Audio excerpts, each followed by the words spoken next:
Risma dilaporkan mantan suaminya terkait pencemaran nama baik. Norma Risma ini adalah seorang istri yang suaminya selingkuh dengan ibu kandungnya. Kemudian suaminya sudah diceraikan dan sudah berpisah, dan bapaknya Norma Risma juga menceraikan ibunya. Setelah gonjang-ganjing pemberitaan, apalagi Norma Risma hadir di podcastnya Denny Sumargo berbicara tentang apa yang sudah terjadi, muncullah Roji. Roji ini mantan dari suami Norma Risma yang merasa nama baiknya dicemarkan. Dengan berbagai macam alibi dan alasan, dia menolak kalau dia ada hubungan ML saat digerebek tersebut. Cuma di sini kabar-kabar dari Norma Risma mengatakan bahwa ibu kandungnya dan Roji saat digerebek tanpa sehelai busana. Cuman dari versi Rojinya lain lagi. Nah, mana yang benar kita nggak tahu ya. Cuman di situ kan ada warga, pasti ada saksi-saksi yang bisa membantu. Kalau tidak ada sesuatu, pastinya nggak digerebek oleh masyarakat. Pastinya sebelum ada penggerebekan sudah diintai, sudah ada asap-asap yang berbau-bau kurang sedap terhadap mereka berdua. Makanya pada akhirnya ada momen di mana mereka digerebek oleh warga.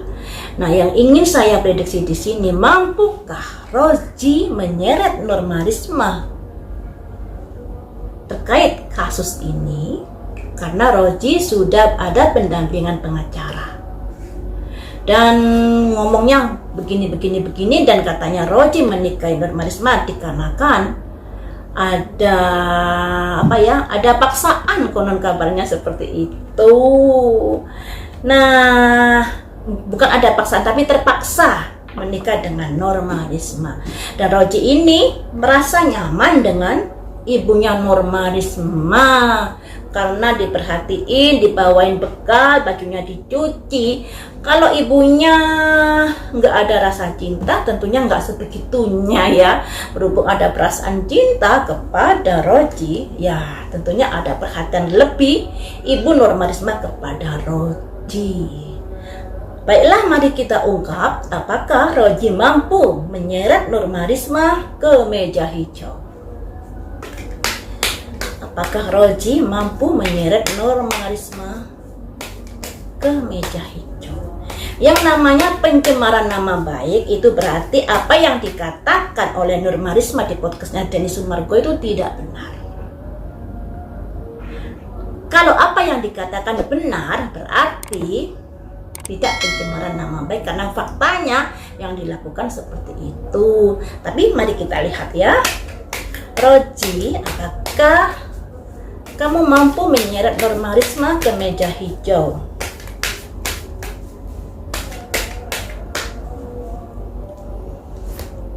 Ada pihak ketiga. Jadi ada pihak ketiga yang membantu Roji, misalnya pengacaranya. Ya, itu bisa dimaklumi ya, karena pengacara adalah disewa oleh Roji untuk bisa membantunya. Apakah Roji mampu menyeret Norma Risma ke meja hijau? Ada simbol emosional sensitif, masih mengawali sebuah usaha untuk itu. Ada wisconsiler, ada pertimbangan-pertimbangan,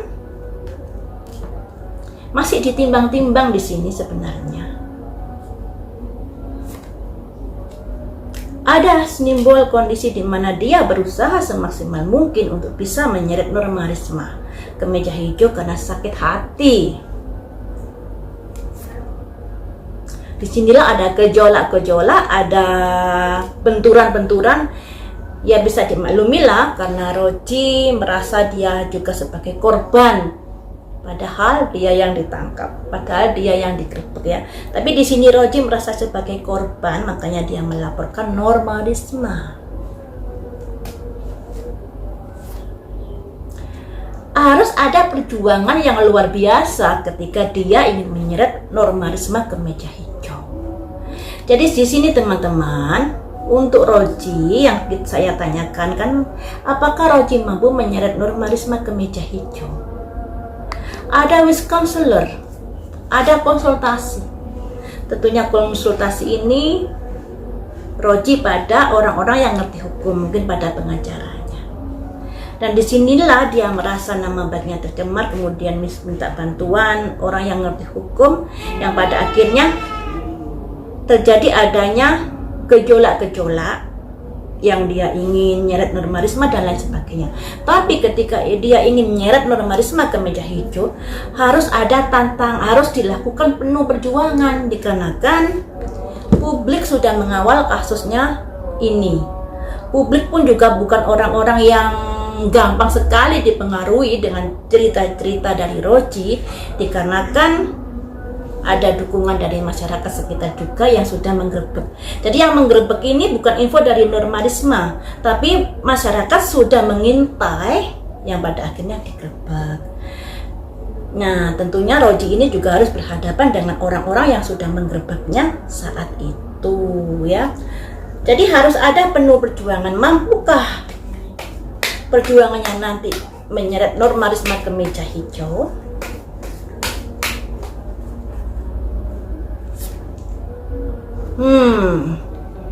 Dia akan keluar biaya banyak untuk memproses Nur Marisma.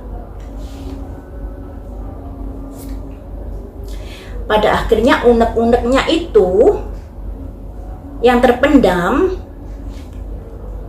endingnya ada pencerahan. Jadi seperti ini teman-teman, kayaknya loh ya, kalau dari hal-hal ini setelah Roji berpikir keras, dia ingin berjuang untuk menyeret Nur Marisma ke meja hijau. Tapi di sini ada keluar duit, ya bisa dimaklumi karena untuk menyewa pengacara, menyewa ini itu dan lain sebagainya harus keluar duit. Dan kayaknya setelah dia pertimbangkan ada hermit, ada pencerahan. Semoga saja kartu ini tembus, yang artinya Nur Marisma tidak sampai dibawa ke meja hijau. Dikarenakan ada kondisi-kondisi Roji mempertimbangkan kembali, sebab ada keluar duit yang harus dikeluarkan ketika dia harus memproses Nur Marisma ini. Seperti itu ya teman-teman untuk kasusnya Roji dengan Nur Marisma ini. Nah, terus bagaimanakah nasib Nur Marisma? Kita cross check ya, nasib Nur Marisma terkait dengan proses yang akan dijalankan Roji ini terhadapnya. Kita cross checkkan nasib Nur Marisma terkait dengan Roji yang ingin menyeretnya ke meja hijau.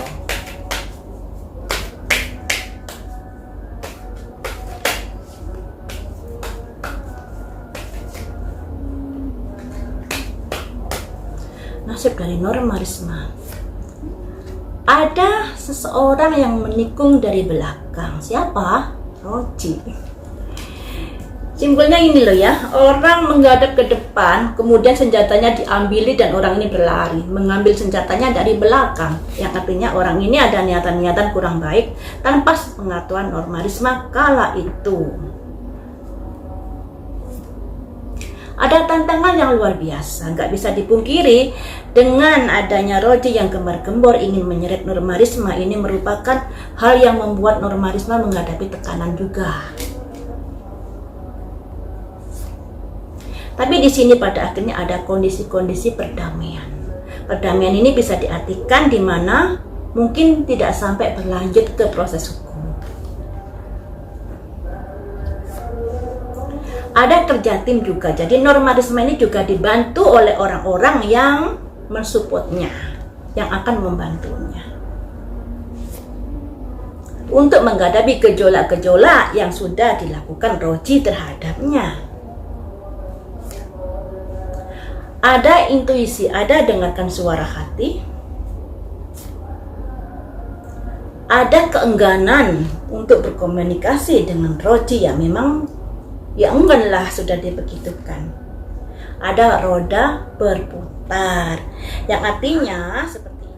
Ada kondisi-kondisi di mana Nur Marisma sudah menghadapi tekanan batin, tekanan mental, dikarenakan ibu kandungnya selingkuh dengan Roji, kemudian ditangkap, dan menurut versi Nur Marisma mereka ditangkap tanpa sehelai benang pun, dan itu membuat Nur Marisma terpuruk.